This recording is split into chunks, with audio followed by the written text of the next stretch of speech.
Assalamualaikum warahmatullahi wabarakatuh. Pada kesempatan kali ini kami ingin menceritakan seorang ulama pelukan mimpi ciuman Rasulullah. Sebelum kita bahas cerita ini, jangan lupa dukung terus channel ini supaya kita mengerti tentang kisah inspirasi Islami dari zaman dulu sampai sekarang dengan cara like, comment, dan subscribe. Abu Bakar Shibli, seorang ulama sufi yang berasal dari kota Baghdad, menapaki hidupnya dalam keseimbangan antara kebijaksanaan dan spiritualitas. Lahir dan dibesarkan di tengah gemerlap kota ini, ia mengukir jejak hidupnya dengan dedikasi terhadap ilmu sufi. Hanya hidup selama 84 tahun, Abu Bakar Shibli menyelesaikan perjalanannya pada tahun 334 Hijriah dan kembali ke tanah yang menjadi saksi bisu perjalanan spiritualnya, Baghdad. Pada suatu hari terbesit di benaknya ingin menjumpai Ibnu Mujahid karena sangat rindu dan sudah lama tidak berjumpa. Ketika Abu Bakar Shibli menginjakan kaki di rumah Ibnu Mujahid, suasana hangat segera menyelimuti kedatangannya. Dalam kejutan penuh kegembiraan, Ibnu Mujahid meluapkan rasa sukacita dengan memeluk Abu Bakar Shibli, menciptakan ikatan kasih sayang yang tulus di antara keduanya.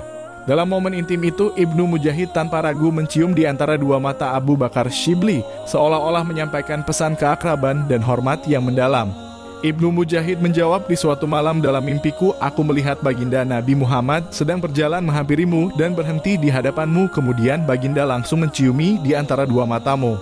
Maka aku pun bertanya kepada baginda Nabi, wahai utusan Allah, amalan apa yang dilakukan olehnya sehingga engkau menciumi di antara dua matanya? Nabi menjawab, dia tidak pernah mengerjakan salat 5 waktu, melainkan setelah salat dia membaca 2 ayat terakhir daripada surah At-Taubah ayat 128 dan 129. Sungguh, telah datang kepadamu seorang Rasul dari kaummu sendiri. Berat terasa olehnya penderitaan yang kamu alami. Dia sangat menginginkan keimanan dan keselamatan bagimu, penyantun dan penyayang terhadap orang-orang yang beriman. Maka jika mereka berpaling dari keimanan, maka katakanlah Muhammad, cukuplah Allah bagiku, tidak ada Tuhan selain Dia.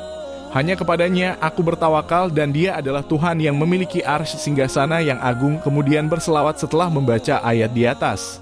Pembaca yang budiman, inilah amalan Abu Bakar Ash-Shibli yang dikerjakannya selepas salat 5 waktu sehingga ia mendapatkan kado spesial dari baginda Muhammad, yaitu berupa ciuman. Perlakuan Rasulullah kepadanya sebagai bukti cintanya terhadap amalan yang dilakukan oleh Abu Bakar Ash-Shibli. Dari kisah ini terbuka tirai keagungan dan keistimewaan surah At-Taubah. Puncak kisah ini adalah saat Rasulullah memperlihatkan betapa luar biasa fadilah dan keutamaan surah tersebut.